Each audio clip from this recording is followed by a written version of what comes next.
bersyukur kami panjatkan kehadirat Allah Subhanahu wa Ta'ala, sehingga kita dapat diberikan nikmat dan dapat mengikuti perkuliahan hingga saat ini, walaupun dalam kondisi yang seperti ini, kuliah dari rumah atau daring. Semoga teman-teman semua masih bersemangat untuk mengikuti kuliah walaupun kondisinya seperti ini. Sebelumnya, perkenalkan, nama saya Afifah Syifaul Ummah, mahasiswa Tadris Ilmu Pengetahuan Sosial Institut Agama Islam Negeri Ponorogo. Kami nanti ada teman saya membuat video ini itu untuk memenuhi tugas mata kuliah Teknologi Pendidikan. Video ini untuk mempresentasikan makalah kami yang berjudul Kawasan Evaluasi dalam Teknologi Pendidikan. Oke, langsung saja. Evaluasi pendidikan. Di sini ada beberapa ahli yang mendefinisikan tentang evaluasi.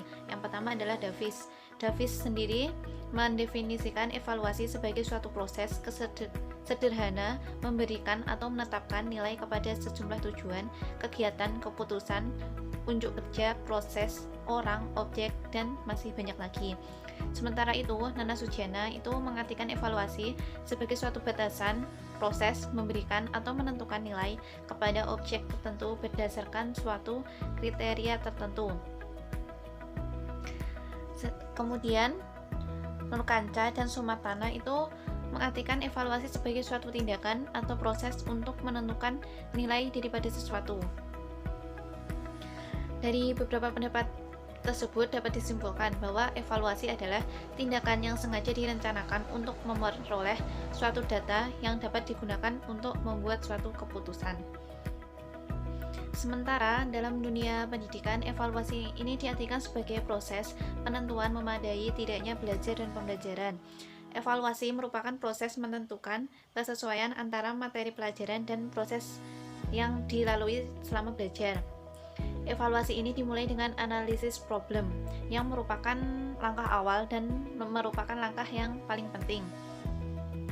Kegiatan analisis ini dilakukan dengan teliti, akurat, dan sistematis. Menganalisis masalah itu maksudnya penentuan sifat masalah dengan mengumpulkan informasi dan mengambil keputusan.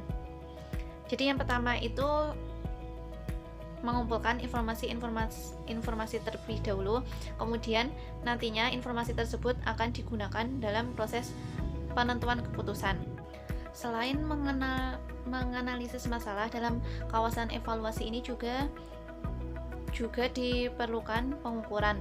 Pengukuran sendiri diartikan sebagai menentukan kemampuan siswa dalam penguasaan materi sesuai dengan tujuan yang mencakup aspek kognitif, afektif, dan psikomotorik. Pengukuran ini biasanya dalam bentuk angka atau satuan ukuran. Selain pengukuran, dalam evaluasi juga diperlukan penilaian. Pengukuran dan penilaian ini dimaksudkan agar mengetahui apakah kegiatan atau proses yang dilakukan selama ini sudah sesuai tujuan apa belum. Adapun tujuan dari evaluasi adalah untuk membantu mengambil keputusan yang tepat dan selanjutnya dapat dimanfaatkan dalam proses pembelajaran di kelas.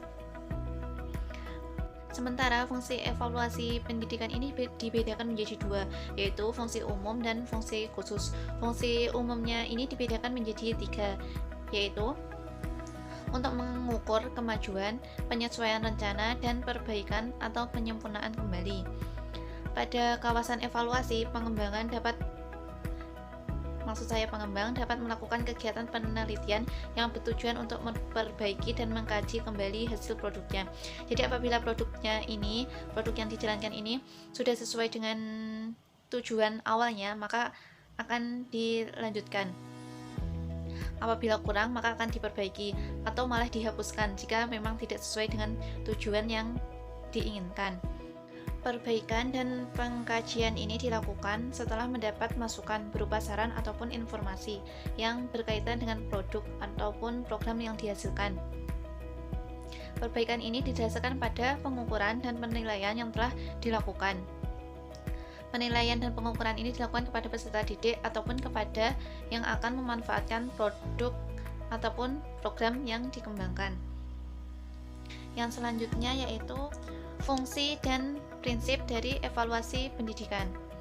Fungsinya evaluasi pendidikan sendiri berfungsi selektif, diagnostik, penempatan, dan pengukuran keberhasilan. Sementara prinsipnya itu validitas, reliabilitas, menyeluruh, berkesinambungan, objektif, dan mendidik. Yang pertama yaitu evaluasi berfungsi selektif. Maksudnya evaluasi ini bertujuan untuk memfilter terutama peserta didik. Biasanya berupa evaluasi dalam bentuk formatif maupun sumatif. Yang kedua yaitu evaluasi bersifat diagnostik. Dalam fungsi ini, evaluasi mencangkup syarat-syarat yang ditentukan. Yang selanjutnya yaitu fungsi penempatan. Dalam evaluasi ini, pendidik dapat menentukan dengan pasti di kelompok mana seorang siswa harus ditempatkan. Jadi penempatannya itu harus sesuai dengan karakteristiknya peserta didik tersebut. Yang keempat yaitu pengukuran keberhasilan. Fungsi evaluasi ini dimaksudkan untuk mengetahui sejauh mana program yang sedang dijalankan ini berhasil ditetapkan sesuai dengan tujuan yang telah ditentukan. Prinsip evaluasi yang pertama yaitu validitas. Maksudnya evaluasi ini bertujuan untuk menilai apa yang seharusnya dinilai dengan menggunakan alat yang sesuai untuk mengukur kompetensi. Yang selanjutnya yaitu prinsip reliabilitas, yaitu berkaitan dengan konsistensi hasil penilaian. Jadi penilaian ini dilakukan secara terus-menerus. Yang ketiga yaitu menyeluruh. Maksudnya penilaian harus dilakukan secara menyeluruh, yaitu mencangkup seluruh domain yang tertuang pada setiap kompetensi dasar. Yang keempat, berkesinambungan. Maksudnya yaitu penilaian dilakukan secara terencana, bertahap, dan terus-menerus untuk memperoleh gambaran pencapaian kompetensi peserta didik dalam kurun waktu tertentu. Jadi tidak hanya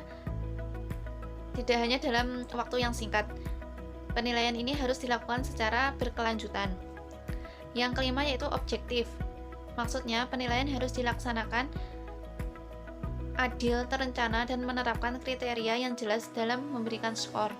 Yang selanjutnya yaitu mendidik. Penilaian ini dapat dijadikan dasar untuk memotivasi, baik itu oleh guru, peserta didik, maupun setiap orang dalam satuan pendidikan tersebut. Yang selanjutnya yaitu unsur-unsur dalam evaluasi pendidikan. Dalam evaluasi pendidikan sendiri ada 4 unsur, yaitu analisis masalah, pengukuran acuan patokan, penilaian formatif, dan penilaian sumatif. Untuk lebih jelasnya akan dijelaskan oleh teman saya setelah ini. Bismillahirrahmanirrahim. Ini saya akan meneruskan dari Mbak Siva dengan bab selanjutnya yang poin C, yaitu unsur kawasan evaluasi.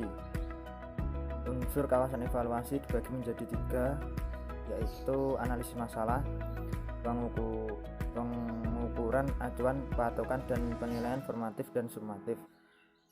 Yang pertama yaitu analisis masalah. Analisis masalah mencakup cara penentuan staf, sifat, dan parameter masalah dengan menggunakan strategi pengumpulan informasi dan pengambil keputusan.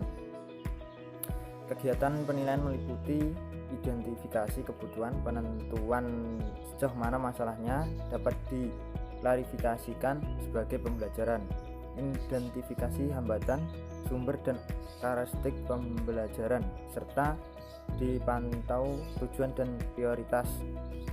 Dan yang kedua yaitu pengukuran acuan patokan.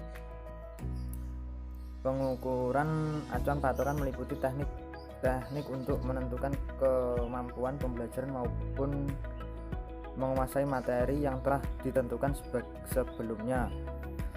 Penilaian ini memberikan informasi tentang penguasaan seseorang mengenai pengetahuan, sikap, atau keterampilan yang berkaitan dengan tujuan pembelajaran. Keberhasilan dalam tes acuan patokan berarti dapat melaksanakan ketentuan yang sebelumnya telah ditentukan. Biasanya mereka yang dapat dicapai atau melampaui skor minimal yang telah dinyatakan lulus. Dan yang ketiga, penilaian formatif dan sumatif. Penilaian sumatif berkaitan dengan mengumpulkan informasi tentang kecukupan untuk mengambil keputusan dalam hal pemanfaatan. Kalau penilaian formatif berkaitan dengan mengembangkan atau memperbaiki program yang dilaksanakan untuk keperluan staf dalam lembaga program. Dan penggunaan metode dalam penilaian formatif dan penilaian sumatif berbeda. Penilaian formatif mengandalkan pada kajian teknis dan tutorial, uji coba dalam kelompok besar. Pengumpulan datanya seringkali menggunakan metode informasi seperti observasi, wawancara, dan tes ringkas. Sebaliknya, penilaian sumatif memerlukan prosedur dan metode pengumpulan data yang lebih formal. Dan yang selanjutnya yaitu yang poin D, peran dan implementasi. Manfaatnya, sarana penelitian untuk memperoleh cara yang nantinya dapat dimanfaatkan para teknologi pembelajaran dalam membuat keputusan yang kompleks. Artinya, para peneliti meneliti sedemikian rupa dengan metode pembelajaran yang ada di suatu kompleks pembelajaran. Penilaian dapat memberikan informasi baik awal perencanaan pelaksanaan pembelajaran sampai dapat outcome. Jadi penilaian itu dapat memberikan informasi bagi peserta didik maupun guru seberapa jauh peserta didik itu mendapatkan pengetahuan atau mendapatkan ilmu dari guru maupun pemahamannya. Pada dasarnya hampir semua prosedur desain pembelajaran mendorong digunakan tes beraktual patokan dan bukannya tes berajukan norma. Jadi semua tes mempunyai patokan tersendiri, maupun tes di masuk kelas, tes masuk ke dalam sekolah tersebut, maupun tes untuk kenaikan kelas. Dan yang terakhir yaitu kecenderungan dan permasalahan. Penilaian kebutuhan dan jenis front end yes, semuanya berorientasikan terutama pada perilaku dengan menitik beratkan pada data kinerja dan penjabaran materi atau isi jadi bagian-bagian yang lebih kecil. Jadi guru memberi materi secara ringkas dan padat. Kawasan evaluasi juga terpengaruh dampak dari gerakan perbaikan kualitas. Pengadilan kualitas memerlukan penilaian yang berkelanjutan termasuk perilaku siklus di luar penilaian sumatif. Teknologi baru telah menimbulkan permasalahan baru dalam kawasan penilaian. Keadaan ini menuntut kebutuhan akan teknik dan metode baru. Jadi contohnya, perhatikan perlu diarahkan pada perbaikan penilaian tentang proyek-proyek belajar sejak jauh. Evaluasi belajar jarak jauh mencakup banyak aspek, yaitu ketenagaan, fasilitas, peralatan, bahan, dan pemrograman yang seperti sekarang ini. Dengan adanya dampak COVID, jadi pembelajaran tidak langsung. Dan itu yang bisa saya sampaikan, kurang lebihnya saya mohon maaf. Sekian dan